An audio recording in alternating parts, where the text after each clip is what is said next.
What's up, manga fans? This is Rafael from C Manga, and I'm here to give you a review of this week's chapter of the Breaker New Ways 161.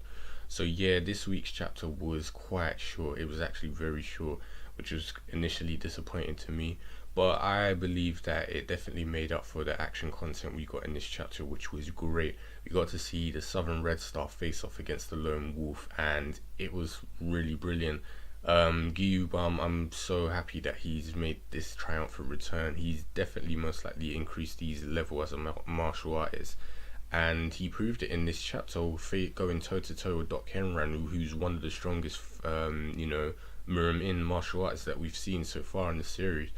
And yes, he was even quite intimidating. I mean, when he opened his eyes, I don't actually remember him opening his eyes before, but when he did, there was a lot of fury in it, and that was definitely related to obviously him knowing that Dokhengrang was related to Elder Jong's death. And we see him even question Dokhengrang at the beginning of the chapter when he asks him if the previous elder was killed by an explosion. And Dokhengrang was actually quite calm, and you might say placid with his approach.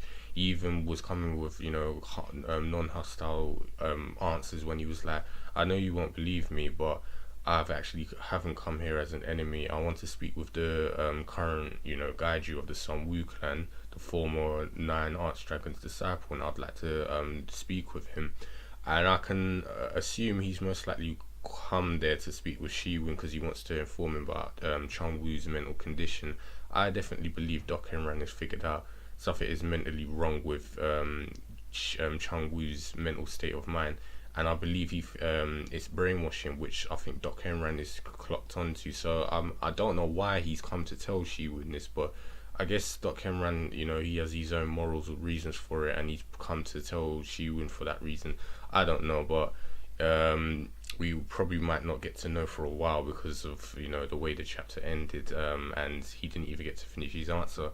So yeah, Gyu-Bum's response to this was like, yeah, okay, fine, well, you can meet the Gaiju after we take you down. And then his eyes just opened up with such fury. I was just like, wow, they were actually frightening to see. So then obviously we see the following events, like punches and kicks thrown. Like we even see Gyu jumping off of Dokhengrang's leg when he tried to kick him, and then obviously using the descending thunder fist, which is something I haven't seen in a while, but it was great to see it. I think Jin-Ie was the last one to see it use it, but for Gyu-Bum to use it in such a small space and like in such a quick instant, which was really good to see. So yeah, his power has definitely increased. But Dokhengrang I can imagine he probably wasn't fighting seriously. He was most likely on the defense most of the time, because he even tried to stop this. And it wasn't until Dae-sun, the Iron Wall, comes in and literally lives up to his name and stops the fight by basically making a wall between them in a way. He says to Gyu, like, this guy clearly has made his point as a martial artist that he doesn't use explosives to kill people. He's not that type of person.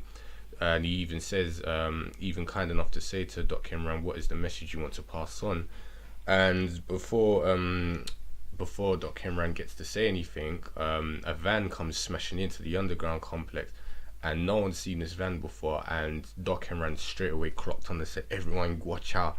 And then boom, explosion that we see coming from up underground onto the street. Luckily no civilians were hit by it, but they were close enough to see the flames and explosions. So yeah, the SUC have basically screwed over Dokhengrang. And from the conversation Jae-Gal and Yong-Hyun have had, Yong-Hyun knew about this from the time he recruited him and even warned him. He apparently had this, you might as well say, expected this from time ago, and this is something even Jae-Gal didn't know about and was surprised, but he said, well, we've silenced him now, so there's nothing to do about it. But what interested me was like the responses from some of the other SUC captains. Yong-Hyun didn't seem too impressed about it. I could even imagine he probably feels a bit upset hearing that Dokhengrang was supposedly killed But Haru, she just didn't give a damn. She was like, oh well, it's a shame that's happened, but it's like we shouldn't. She even comes flirtily up to Jung Chang and basically says, we should be fine now without Dokhengrang. And I think we have a last little monologue from Jung Chang when he says struggle in vain, but something terrible will happen. And this is when we see Shi-Woon coming along, in his van with the Sun-Woo clan. So I'm guessing that was obviously him expecting Shi-Woon or the Sun-Woo clan to turn up. I don't know what that last sentence meant, but it's just one of those ominous things that things are starting to turn bad and things are not going to go straight forward. I'm assuming when they reach the stadium. So yeah, that was more or less it. As I said, the chapter was very short.